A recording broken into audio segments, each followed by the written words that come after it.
Detrás de cada gran ídolo suele existir una historia que pocos conocen, y en el caso de Pedro Infante, esa historia está marcada por confianza, ambición y traición. Amado por millones, el ídolo de Guamúchil ganó fortunas que parecían inagotables, pero puso su destino financiero en manos de un solo hombre, Antonio Matuc. ¿Fue realmente su protector o el arquitecto de su despojo? Hoy revisaremos cómo la amistad se convirtió en control, cómo el dinero cambió de manos y por qué, tras su trágica muerte, sus hijos quedaron prácticamente sin herencia. Una historia de brillo en pantalla y sombras fuera de ella. La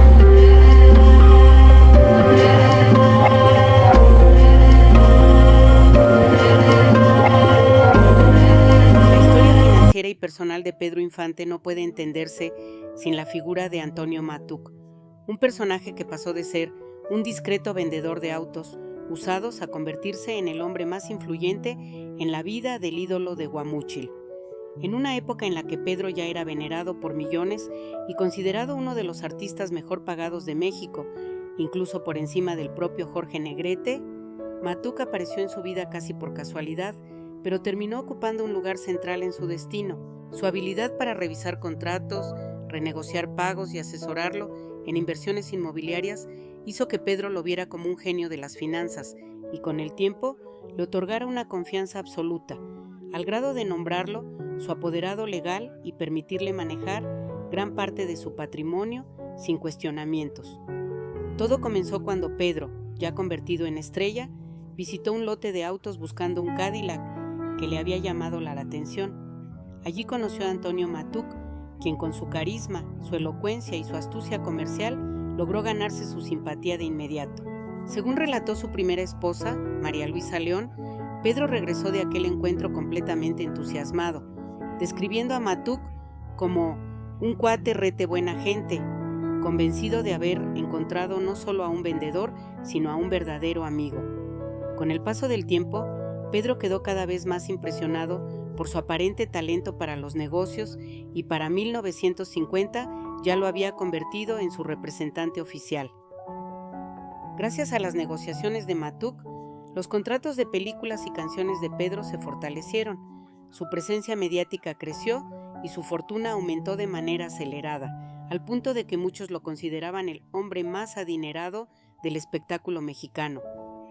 Sin embargo, lo que empezó como una relación profesional basada en la confianza y la amistad, poco a poco se transformó en un control casi absoluto sobre la vida personal y financiera de Pedro. Matuc comenzó a intervenir en sus decisiones más íntimas, limitando sus gastos, aconsejándole que no regalara bienes a sus novias para evitar posibles chantajes y moldeando su comportamiento con el argumento de proteger su patrimonio. Con la excusa de ayudarlo a manejar sus frecuentes episodios de depresión, que en ocasiones lo llevaban a permanecer en cama, lo impulsó a dedicarse a la carpintería y la peluquería como forma de terapia, pero al mismo tiempo restringía su generosidad con familiares y parejas, algo que contrastaba profundamente con el carácter desprendido y bondadoso del actor. Biógrafos han señalado que Pedro tenía la costumbre de dejar una casa a las mujeres con quienes tenía hijos, un gesto de responsabilidad y cariño que Matuc eliminó progresivamente, consolidando su dominio sobre el patrimonio del ídolo y alejándolo de sus propios valores.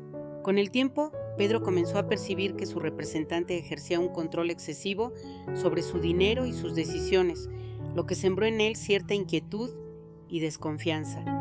Por esta razón, decidió confiar parte de su fortuna a su amigo y también actor Víctor Manuel Mendoza, con la esperanza de que, en caso de su muerte, sus seres queridos no quedaran desamparados.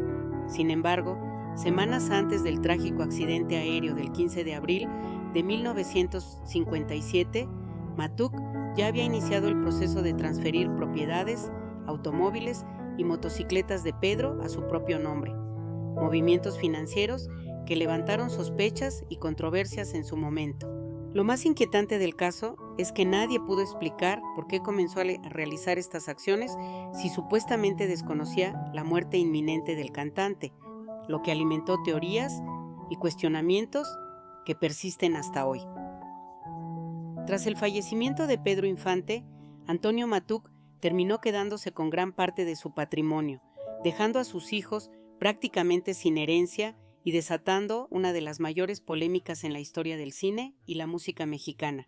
Así, detrás de la imagen del ídolo querido por millones, quedó la sombra de una historia marcada por la ambición, la manipulación y las lealtades traicionadas, un capítulo oscuro que contrasta con el brillo de su legado artístico y que hasta el día de hoy sigue generando debate entre historiadores, periodistas y admiradores del inmortal Pedro Infante. Si esta historia le ha hecho reflexionar sobre el precio de la fama, le invitamos a seguir acompañándonos en este recorrido por el pasado. Comparte este video con quienes también valoran estas leyendas y cuéntenos en los comentarios qué otra figura del cine mexicano le gustaría que analicemos. Gracias por estar aquí y por mantener viva la memoria de nuestros grandes ídolos.